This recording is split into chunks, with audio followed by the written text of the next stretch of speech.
soit la Russie devient quelque chose comme Corée du Nord,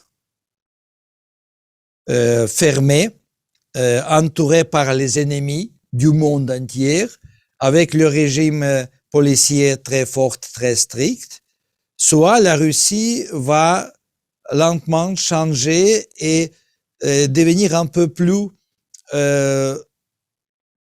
démocratique, mais en fait, le mot démocratie ne fonctionne pas ici parce que il n'y a pas d'espace pour la démocratie aujourd'hui en Russie.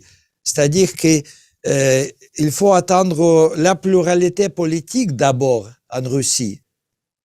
Ça a été une fois dans les années au début des 90. années 90 avec Boris Yeltsin, ça marchait, oui.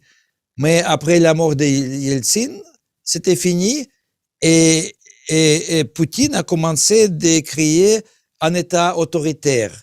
Il a réussi de faire ça. Pour changer ça, on a besoin encore 10, 20 ans après Poutine. Et comment on peut déconstruire cet autoritarisme russe? Je pense que l'autoritarisme est basé sur les personnalités des gens dans le gouvernement, dans l'administration de Poutine. Et si ces gens sont remplacés par les autres qui sont prêts pour le concours politique, pour les élections démocratiques ouvertes, sans falsification, si ça passe, oui, on peut voir que on peut changer la réalité russe, on peut améliorer la situation politique et l'image de la Russie aussi. Ah oui, avec le temps. Et la propagande, le troll?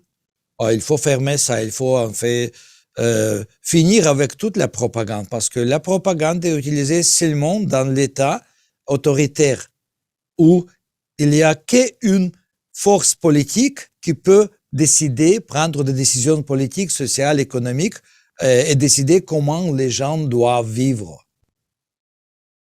On peut changer les voies, on peut fermer les voies et ouvrir des autres. C'est très compliqué. Vous parlez avec un écrivain, pas avec un politicien. Oui. Dépoutiniser la Russie. Oui, il faut dépoutiniser la Russie. Mais comme je dis, mon imagination est beaucoup plus grande que l'imagination des politiciens. À cause de ça, je peux m'imaginer la situation quand la Russie change. Mais je comprends que ça va coûter beaucoup, ça va prendre beaucoup de temps.